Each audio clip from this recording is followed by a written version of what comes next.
This is BBC Radio Guernsey, just coming up to 13 minutes past 10, Friday the 18th of August.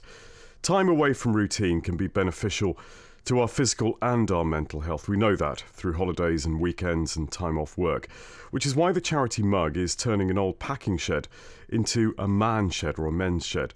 To talk about the concept and the reality, I'm joined by Marcel Lenormand, who's the co-founder of Men's Shed Guernsey. Good morning to you. Good morning. Welcome to the programme. So, Men's Shed Guernsey sounds quite grand. What's it all about?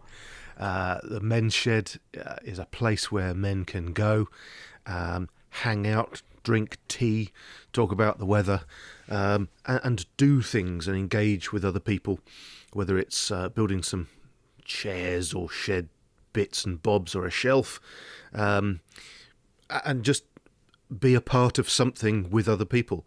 Very often as men get older, particularly as you retire, you go from this great busy working life with people, in front of people, and then you retire and you sit at home. It's not true for everybody, but for a great many men, it's hard to get out and engage. And there aren't always a lot of things that are suited to men, or ideally suited to men, and that's where Men's Shed comes in. It's a place to go, hang out, make things, fix things. If you've got a dodgy lawnmower, you can bring it up and work on it with other men. Is it, you said that, not true for all men, but some will just sit around and once they've lost their daily routine in their busy work lives and everything that involves. Yeah. Are women better at coping in that situation then? I think women are, in general. Of course, it's a generalisation. But there are also many more things that are tailored for women, to women. So this is, creating a bit of balance for men, a place to go, a group to be with. When did the idea come to fruition then? When did you stop thinking about it and find a premises and start working on it? In the great scheme of things, the idea came around, it's over 15 years now. In Australia it started. They started creating men's sheds. There's over 350 in the UK. But back in October at the Thrive 2020 conference, there was a speaker, Patrick Abrams from the Froome Men's Shed in the UK, who spoke brilliantly about what they're doing there. Because I am also involved in the makerspace over here, I was sitting through the whole of his talk with a massive grin on my face, nodding the whole time because I know what he's talking about, the value of being with people and making things. But by the end of his talk, he had inspired another group of people who were really interested in the idea of setting up a men's shed. And between Men's Shed and Makerspace, there's so much crossover. It made sense to collaborate. So we are co-locating the Men's Shed and Makerspace, along with the Edible Guernsey project, because again, there's lots of crossover there. So, what's Makerspace? Excuse me, I've not come across Makerspace before. Makerspace is a community workshop. Lots of people, and this isn't a gender-specific thing at all, have a desire to make, mend and do things, but don't have the equipment either because of the cost of the equipment, but also for the space that it takes up. And you can't have that sort of stuff at home, so a shared workshop or a makerspace is a place where you can get access to amazing tools, anything from laser cutters, 3D printers, right through to the more traditional hand tools, lathes, mills, welders, industrial sewing machines, and we're open to people saying, "Oh, I think we've got a use case for this," and we'll look at getting it. So, and that's your job, is it? Do you run Makerspace? Yes, yeah, but we're setting it up at the moment. It's not open yet, but we are working jolly hard to get it open. Okay, and who's that run in conjunction with then? The Makerspace is independent, and then, as you say, Mug is supporting the Men's Shed in getting the place wind and watertight and shipshape. So, right, okay. So how many of you involved in the project then, Marcel? It's hard to put a number on it, but there's a core of about probably 10, 12 people. A bunch of other people who are on the fringe, who help out where they can. And then beyond that, we've got a community of probably 40 or 50 people that we've been building over the last 5.5 years, in the name of Nerd Nights and Lightbulb Nights, gathering people once a month, creative, interesting, passionate people. So we've been cultivating a community of people who are like-minded, ready for this project to come to fruition. And I've looked on the Mug website, which anybody can do, and there's a nice page and some photos on there of this clearly an old vinery packing shed. It looks like one. Can you say where it is, or is it a secret location? I can. It's not a secret, but we're not open for business yet. But we're just off Pleasance Road, near the western end of the runway, at the Edible Guernsey site. And it's really exciting. We got into the sheds early this year, and we've removed about 35 tons of detritus and junk and stuff. And we're starting to now put things back onto the building. We're having to repair the roof. So that's a major project at the moment, is trying to get that sorted out. But it's hard work, but exciting. Okay, well listen, we'll come back more and talk about it. And also in a few minutes' time, we're going to link up with the guy who's pioneered this in the UK, Chris Lee, the trustee of the UK Men's Sheds Association and founder of the Repair Shed in Hertfordshire. So he'll talk more about the psychology of it, really, and how it works in the UK. Excellent. 22 minutes past 10. So we're talking spaces for men to get together and either fix or create things and thereby use up some of that time that maybe they wouldn't be using once they've retired or if they're out of work. With Marcel Lenormand, who's creating a space in Guernsey. But let's talk now to Chris Lee. Chris, good morning. Hello, Ewan. Hiya. You're the trustee of the UK Men's Sheds Association and founder of the Repair Shed in Hertfordshire. Was this your brainchild then? No, not at all, not at all. I think as Marcel may have mentioned, the idea for men's sheds came from Australia, where they've got nearly 1,000 sheds. But each one of us has sort of been inspired by their example and then obviously learning from other sheds. And obviously Froome Shed were quite influential in setting up helping to set up the Guernsey Shed. So, I mean, it was my idea because I discovered, when I was in Hertfordshire, I discovered men's sheds at the same time as I discovered something called repair cafes, which again is community spaces where people come and mend stuff. So I thought I would bring the two together. So the repair shed in Hertfordshire, which I helped to set up, is very much about making, mending and learning as well, because I think we should never stop learning new skills and new interests. No, that's a really good point. So is there evidence then? Is there sort of hard and fast evidence that men getting together over hobbies is good for their mental health? Oh, absolutely. I mean, when we're trying to attract people to sheds, obviously, we're really talking about what goes on in sheds. And I think one of the most important things, obviously, is the fun we have, the friends we make, and then there's always copious amounts of tea and coffee just to sort of oil the conversation. So the other benefits, the health benefits, are things that come from men of a certain age and stage in their lives gathering together. And one of the interesting things that does happen, but which is not planned, is that when men get to know each other reasonably well, they talk about the sorts of things that we're not very good at talking about, like our health, our personal health, like work worries, and our relationships and things like that. So there's a lot of good health education going on in a men's shed, but as I say, that's not planned. It just happens, and it's a happy byproduct of actually just having a really good time.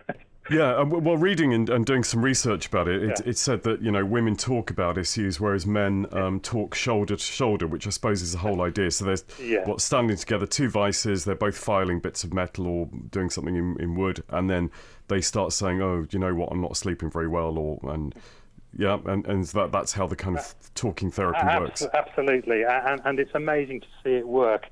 When I first went to see a shed before I set up my own, I was waiting to see somebody, and in the first 5 minutes I overheard somebody talking about their bowel cancer, and I thought, wait a minute, this is what's meant to happen in sheds, but it's actually happening. So so it actually very much works in practice. Yes, absolutely. And the reason then that this is happening now, and is, you both said it was pioneered in Australia and has now moved over here. What? Because the way we live is different. What the housing dynamic, the social dynamic. What is it that? Because it was always, if you look back, I suppose 50, 100 years ago, men would have sheds at the bottom of the garden or a space, wouldn't they, or an allotment? I don't think men have got any fewer sheds now. What we always see is what goes on in a men's shed is pretty much the same as what goes on in an individual shed at the bottom of the garden. I think the difference, apart from the fact that it's actually much more fun to do things with other people, to bounce ideas off them, and even just to get a helping hand if you're trying to prop something up while you're cutting it or whatever. But the other thing, obviously, is that we are, and men as well, we are growing, we are aging, but we're living longer. So often what happens is somebody will be in a house, they will then downsize, and maybe they lose their garden, they lose their shed, but actually they want to continue to do the sort of stuff that they have done in their sheds. And quite often we find people are donating literally shed loads of tools because perhaps it may be a woman whose partner has died and she's just been looking for an opportunity to find somebody who would appreciate the tools that her husband has left behind.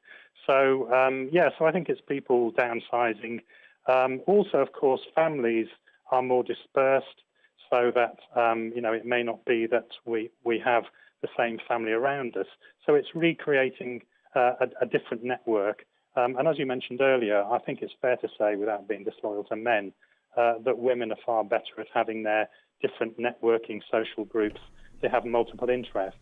Whereas men, for a lot of them, possibly if their lives revolved around their work, they can lose their identity when they're no longer in work. So I think it's about trying to create some of those networks that women have been working on for a long time and men are now catching up. Yeah, and it's having that catalyst to start them talking, getting them together, isn't it? Which is what the shed is all about. I mean, Marcel's here, Chris, so have you got any tips for the Guernsey men's shed? Good morning, Chris. As it gets there? Well, just to take a tip, again, it's from Australia, and they've got all the experience of a lot more years than we have.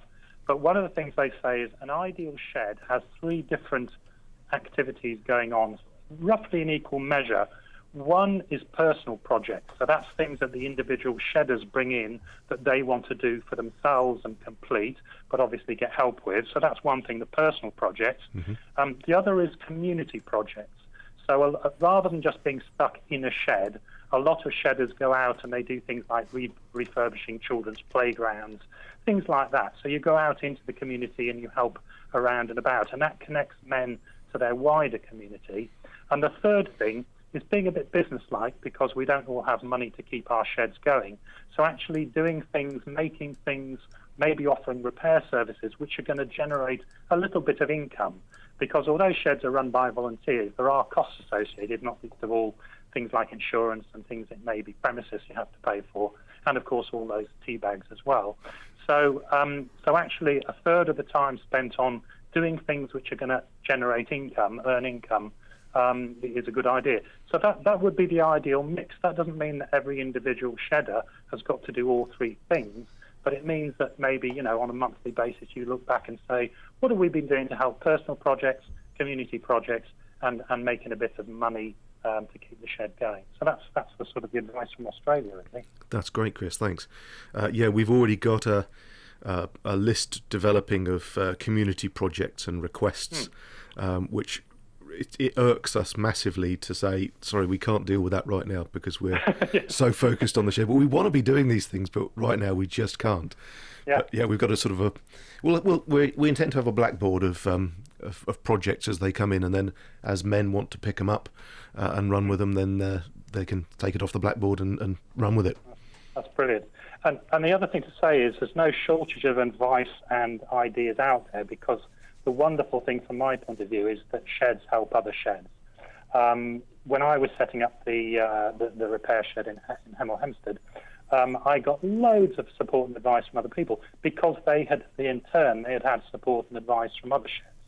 So that's really what the Men's Sheds Association, UK Men's Sheds Association, is set up to do, is really connect one shed with another, sort of collective problem solving and mutual support. And I know you've got a link to the the UK Men's Sheds Association website on your website. Yep. So people can find out more information. And they can actually find out their nearest sheds if they're not actually in Guernsey. Absolutely, yeah. This sort of men's shed travel and tourism is something we're already seeing. Actually, one of our retirees here, his uncle comes from St Andrews in Scotland, and he's just found alongside the university there that they're setting up a men's shed, and he's 80 something, but he came down to Guernsey probably a couple of months ago now, and just bolted himself into what we were doing and helped out and fixed a few things. But his story was exactly, sort of textbook. He left working on St Andrews golf course, as it happens, and then found himself sitting in his little flat every day, wondering what he was supposed to be doing next. He had nothing there to engage himself with, and once he found the men's shed, he was, even just hearing him talk about it, suddenly when he gets to that part of the story, his face beams and he lights up and, we're fixing this and we're doing that and we're scavenging this bits of wood from the university. They were just throwing stuff out, and he tells us all the stories about it. It's brilliant. There we go. So you must be pleased, Chris, that there's going to be one in Guernsey. Oh, absolutely. I mean, we're about 2 a week on average are opening around the UK, but Great. It's lovely to have one on Guernsey. And the other thing I would say, just if women think they have no role in this, again, without being disloyal to men, most women find their way to a men's shed via a woman, because women, it's a thing called the underfoot syndrome, which is get out of my house. They've got their houses organised, and then this man comes along and mucks it all up. So actually, they have an interest in finding a shed for their partner or for a neighbour or for a father or whatever. And so women have a great role to play in maybe, encouraging men who are a little bit reluctant to try their sheds, because invariably you have a man in a shed, 3 hours later you can't get him out of it, because he's discovered all these things he can do, as Marcel was saying, really getting excited about what's possible, and actually just meeting like-minded people and having a good old laugh and a cup of tea. So I'm not surprised they're growing at such a rate. We've got 430 in the UK at the moment, and about 120 in development. So obviously there's lots and lots coming through, and as I say, there's lots of support out there. So you'll never be starting with a blank sheet of paper. And Marcel mentioned about the tourism. We went on a shed crawl. We got a minibus. And we all piled in and went off to see some sheds. And the brilliant thing about that is that it's much easier to decide what you want to do for yourselves if you see what other people are doing. And you can say, well, that's a good idea, or I don't think that's for us. Because invariably the sheds develop around the particular interests and skills of the original shedders who are coming together to make it happen. Brilliant. So, so it's all about producing a community that you want to be a part of, really. Yeah. Chris, thank you very much for your time this morning. It's been really inspirational, and linking you up with Marcel as well. Thanks very much. Thank you. Good luck, Marcel. Thanks a lot. Well, they're nearly there. That's Chris Lee from the Men's Shed Association. So hopefully opening at some stage this year, Marcel, really. You don't want to be pinned to a time, which is fine, but that's the idea, isn't it? Yeah, that is the idea. We're working with volunteers entirely at the moment, and summer's kicked in, so people are off island and what have you. But if anybody out there wants to get involved and help create the sheds, that would be fantastic. We're usually up there sort of 9:30 to 12:30 on a Saturday morning, with bacon butties at 12, if that helps incentivise it. I'm sure it will. Having been to the West Show, they said that apparently it's amazing what people do for a cup of tea and a bacon butty. So Amen. There we go. Yeah, exactly. Marcel and Normand, thank you very much. There you go. Inspirational, the Men's Shed Association.